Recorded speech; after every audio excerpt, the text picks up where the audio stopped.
Bonjour à toutes et à tous, aujourd'hui on se retrouve pour une nouvelle recette de cuisine. Et attention, c'est la plus simple de toutes les recettes de cuisine que j'ai pu connaître de ma vie. Donc voilà, aujourd'hui on part en Écosse et je vous présente les shortbread. Allez, c'est parti. Alors on se retrouve dans la cuisine pour cette fabuleuse recette qui est le shortbread. Alors le shortbread, pour ceux qui ne savent pas ce que c'est un petit biscuit sablé, très sec qui se mange avec le café pour le goûter. Enfin, c'est un peu comme les canistrelli, mais version écossaise. En Écosse, c'est le thé, c'est pas le café. On s'en fout, ils prennent le café aussi, ils ont bien avec whisky dedans. Un café belé, c'est parfait. Alors, pour cette recette, nous avons besoin dans l'ordre et dans le plus bas. Donc, 100 g de sucre blanc, naturel, ou pas. 200 g de beurre, que l'on a laissé un petit peu ramollir. Pas beaucoup. En fait, il ne faut pas que ce soit fondu, quoi. Et 300 g de farine. Alors du coup, je les ai mis dans deux bols différents. Parce que j'avais plus la place et je commençais à avoir de la farine de partout. Donc c'est pas le but, hein. Allez, attention, c'est parti. On va faire cette recette en 3 mouvements. Hein, qu'est-ce que t'en penses? Je me suis raté sur la petite fin, mais c'est pas grave. Alors aujourd'hui, on va mettre le sucre. Les 100 g de sucre dans les 200 g de beurre. Voilà.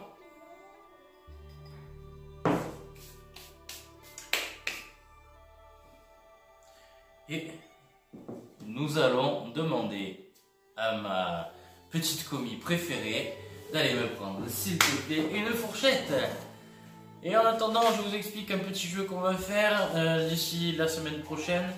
Je voudrais faire un cocktail avec et sans alcool. Alors dites-moi un petit peu si vous avez des idées de cocktails que je pourrais présenter. Voilà, ça va être dans la minute cuisine aussi, mais ce sera pour les cocktails. Alors un petit jeu sympathique serait de faire, donnez-moi le nom d'un personnage de Harry Potter et je ferai le cocktail en fonction des ingrédients, des lettres de son nom. Voilà, allez, c'est parti, on commence. On va d'abord écraser le beurre avec le sucre. C'est un peu comme la préparation des cookies, j'ai envie de dire. Hein. On écrase le beurre, le sucre, on met la farine, sauf qu'on ne met pas d'œuf. Il n'y a vraiment que 3 ingrédients et c'est très bon. Donc en fait, vous l'avez compris, on fait une pâte sablée. C'est pas bien compliqué. Mais en général, j'ai envie de dire, les recettes les plus simples sont les meilleures. Ça, personne ne me contredira. Genre moi, je sais pas si vous, mais je préfère vraiment un bon sandwich avec du jambon beurre plutôt qu'un truc super sophistiqué qu'on trouve dans le commerce, qui est dégueulasse, etc. Ceci dit, c'est pas... J'aime bien aussi en prendre. Mais voilà. Alors, savoir ce que cette recette, la première fois que je l'ai créée, que je l'ai refaite, pardon, parce que c'est pas de moi, hein. Je ne suis pas un grand cuisinier, je prétends pas l'être, mais je vous donne les astuces que j'aime partager. Et la première fois que j'ai fait cette recette, j'avais l'impression,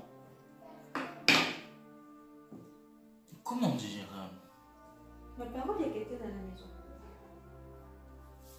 Oui, c'est possible. Ouais, on peut sentir bien. Le chien fait le beau sans raison.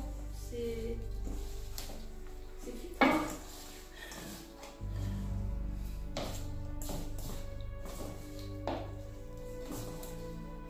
Alors voilà, on a notre pâte de beurre et sucre qui est bien mélangée, voilà. On finit à la main parce que c'est vrai que la fourchette c'est un peu compliqué. Si vous avez le robot, préférez le robot parce que cette recette elle est dure. Il faut être écossais. Les écossais ils sont forts et durs. Voilà. Et voilà, donc c'est...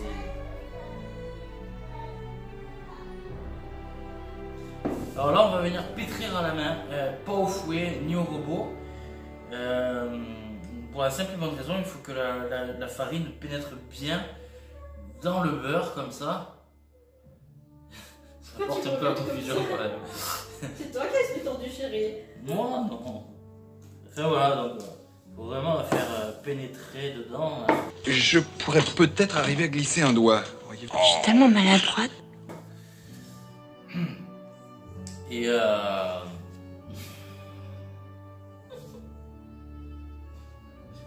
cette séquence va être coupée, je crois.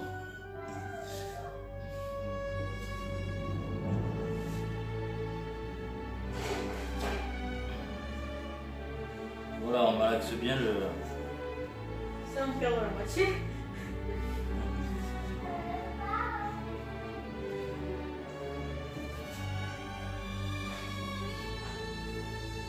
Pour le coup derrière, c'est nos pépettes qui sont dans la chambre en train de jouer. Et c'est des enfants, on ne va pas les enfermer, on ne va pas les bâillonner.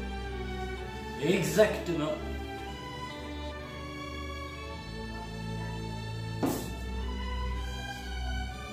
J'adore parce que c'est un petit côté un petit peu frais, tu vois.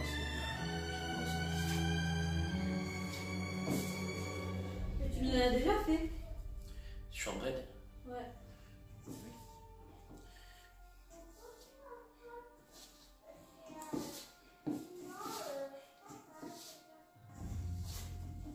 Alors le principe c'est justement de ne pas avoir de liquide dans la pâte, dans la préparation. Parce que voilà.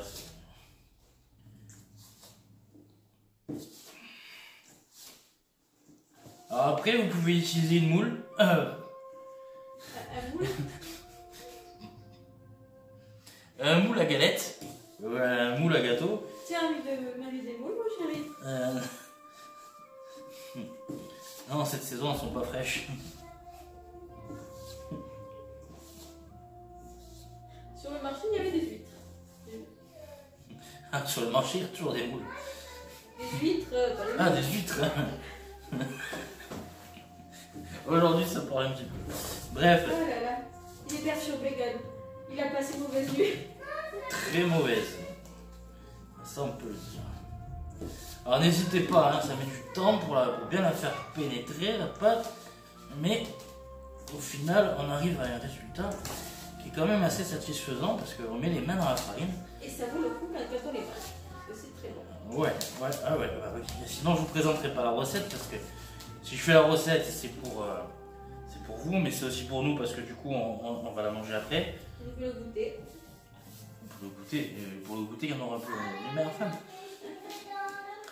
Alors voilà, alors vous avez deux solutions, soit vous faites des shortbread, on va dire à l'emporte-pièce, c'est mieux, et soit vous faites les shortbread en moulé à la main quoi. Donc ben, c'est ce qu'on va faire à la main nous parce qu'on n'a pas de... Donc vous les prenez, comme c'est un peu farineux, hop. C'est vrai qu'il faudrait qu'on achète les moules. On a acheté les plats et tout, qu'on fout tout, mais on n'a pas chez nous. Ça y est ma chérie veut des moules maintenant. Bah oui, les moules pour. Oui. Les petits moules pour les formes. Bien sûr. C'est important. Ah voilà, vous les formez en boules comme ça. Vous pouvez les former de tout ce que vous voulez en fait. Hein.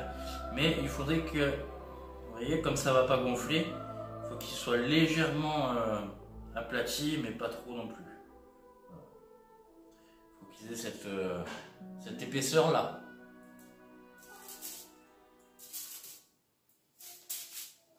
Voilà, donc on va mouler.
Ah voilà, nous avons fini ces petits shortbread.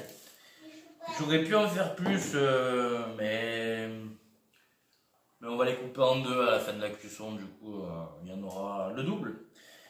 Voilà. Alors, on va les cuire tout simplement à 180 degrés pendant 10 minutes et à 100 degrés pendant 10 minutes aussi.